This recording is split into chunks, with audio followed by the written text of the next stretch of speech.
Papua New Guinea, a country I've always wanted to explore. It's known for its vibrant tribes, stunning landscape, and extraordinary marine life. My journey starts in the remote area of the highlands, where I'll be exploring rich tribal cultures and witness incredible tribal celebrations called Sing Sings.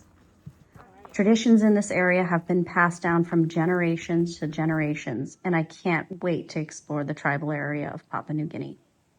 Join me for the next month as I travel this incredible country.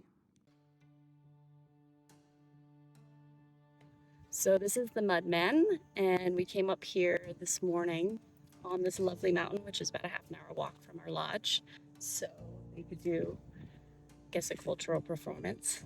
And legend has it that when they were fighting one day, they were in the river and somebody fell into the mud. And then the competing tribe thought that it was a ghost because he was covered in all this white mud. So then they started dressing in mud and mask to scare and intimidate the other tribes. Our guides, some kids that are helping, and we're going up there for a photo shoot.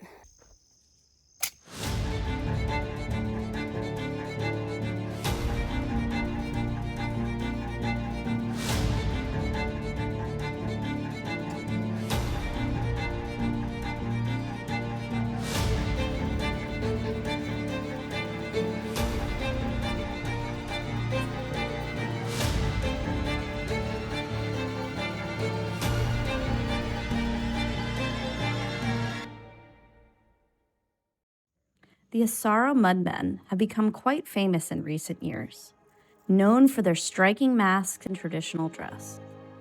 Each mask is carefully sculpted, representing the spirits of the ancestors and the mysteries of their culture. No two masks are ever the same, but they all have a haunting outer-worldly vibe. The Asaro tribe is believed to have existed for centuries, with some estimates tracing back their origins to as far as 1,000 years ago. They have always lived in harmony with nature, using the land's resources sustainably and respectfully. This deep spiritual connection to the environment shapes every aspect of their culture, from the materials they use to create their masks to the way they live off the land. What's really special about these masks is there's only a few skilled artisans left that can create them. But every owner gets to design it themselves, ensuring that it reflects their vision and story. Over the next few days, we would spend our time exploring the beautiful regions of Asaro, visiting different villages, hanging out by the river, doing some hiking, and just enjoying the local surroundings. It took us a full day's drive through stunning highlands of Papua New Guinea before reaching our next stop, the Skeleton Tribe. Today was one of my favorite days so far. We spent the morning with the Skeleton Tribe, watching them paint their bodies and their incredible skeleton designs, which they've become famous for over the years. It was such a cool process to see up close and personal, as they worked as a team, helping each other paint the harder to reach bits. The designs are so detailed, and at the end of the session, they created a full skeleton over their bodies. The skeleton designs aren't just for show, they have a deeper meaning. Like so many tribes in Papua New Guinea, it was a way to intimidate the other tribal enemies. But it was also a way to honor their ancestors and keep a deep connection to the spirit world. Legend has it, around 200 years ago, a group of hunters ventured into the mountains, never to return. This sparked fear and curiosity amongst the villagers. Determined to find answers, a group of warriors set off to find them. Deep in the rugged mountains, they stumbled upon a cave filled with human skeletons and a colossal monster lurking in the shadows. To outsmart the creature, the warriors painted their bodies black and white to mimic the appearance of skeletons. Their clever disguise worked, allowing them to trick the monster and kill him, returning to their village as heroes. Experiences like this is such a big reason why I travel to these remote areas. It makes all the effort of getting here so worth it to just be able to experience this moment in time where they're painting their bodies and you get a glimpse into their culture and history.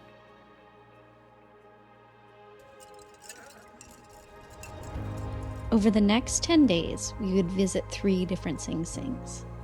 Sing Sings have been going on for centuries and are a traditional gathering where tribes showcase unique cultures through music, dance, and rituals, each offering a unique glimpse into the traditions and cultures of Papua New Guinea.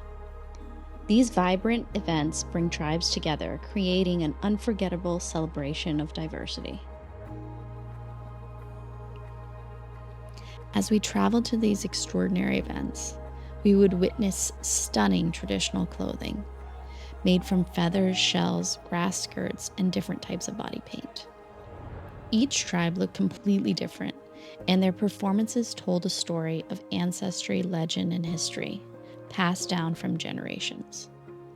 Sing Sings originally started as a way for tribes to settle disputes and bring people together through shared celebrations. Over time, they grew into these colorful traditions that they are today, that keep these stories and customs alive. I'm often asked whether the tribes just dress up for tourists or cultural performance. And while this can be true for so many events around the world, including Papua New Guinea, we did visit 2 Sing Sings that were completely authentic. We just happened to have really good guides that kind of got us a backstage pass, and we were the only foreigners there, which made the experience super, super special. With more and more travelers traveling, it's becoming harder and harder to find these truly authentic events. But when you do, it makes it all worthwhile. Yesterday was definitely one of the highlights of the Papua New Guinea trip for me so far.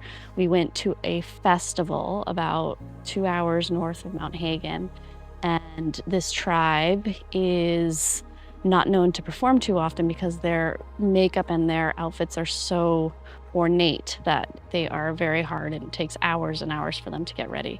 So we went to this festival and we were able to get there beforehand and see them put on their makeup and their feathers and all their costumes, and it was just amazing. I think there was about 2 tribes and they were dancing and celebrating and performing for each other. We were the only foreigners there, and it was just very genuine, very real, and it just, yeah, one of those days I'll not soon forget. During our time in the highlands, we only scratched the surface of what Papua New Guinea has to offer. With over 800 languages and nearly 1,000 different tribes, there is so much more to this incredible country. The tribes we visited are just a small taste of the rich culture and traditions that this incredible country has become famous for.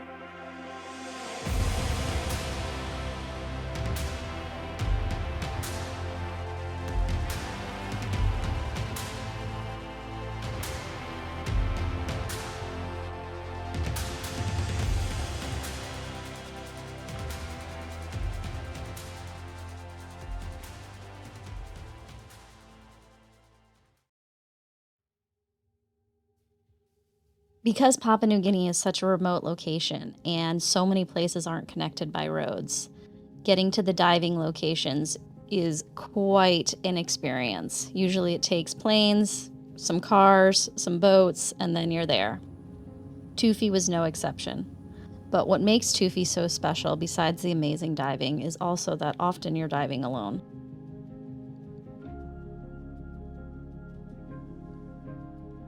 Feels like a lifetime ago, but in my early 20s, I used to be a scuba dive instructor.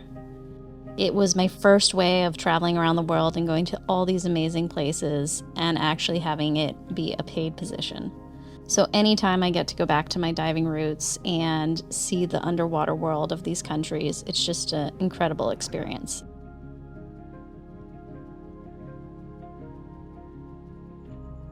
But we found the real magic to happen on the outer reef, where nutrient-rich currents sustain vibrant reefs and seamounts rising from 200 meters deep. These thriving ecosystems host abundant coral and pelagic species like tuna, mackerel, barracuda, and lots of sharks. I even saw my first hammerhead in Tufi, which I'll never forget.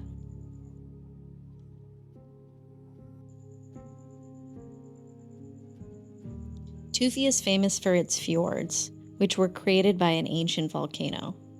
These sheltered inlets offer a unique diving opportunity with beautiful coral gardens, sheltered bays, ideal for macro and critter searching.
It's a powerful reminder of how much can be achieved when people come together to protect nature's treasures.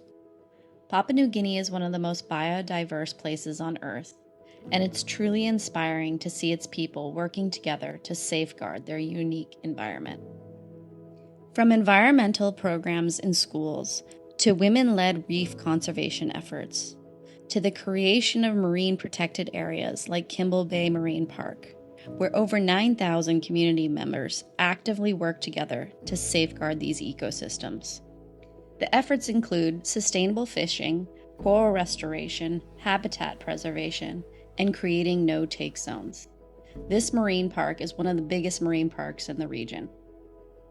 As my trip comes to an end, I remain deeply impressed by the local communities. Despite facing many challenges, Papua New Guinea's indigenous people have united to protect and preserve the wilds of this country, both above and below water. This is my last day here in Papua New Guinea. I'm flying from Walindi back to Port Moresby this afternoon. It's raining, so it seems like nature is telling me it's time to go. It's been one of those trips that I will not soon forget. I've wanted to come to Papua New Guinea for as long as I can remember. It's a hard country to travel to, but it's absolutely worth it. From the tribes and just seeing different cultures and having it really be a unique, genuine experience, to coming down to the beaches and diving both in Tufi and Walindi. They both offer different types of diving and lots of fish, healthy corals, particularly in Walindi. It's just such a beautiful country with so much to offer. The people are lovely. I feel like I could spend months and months here exploring because it's just one of those countries with endless possibilities. Until next time, thank you for watching Adventure Calls.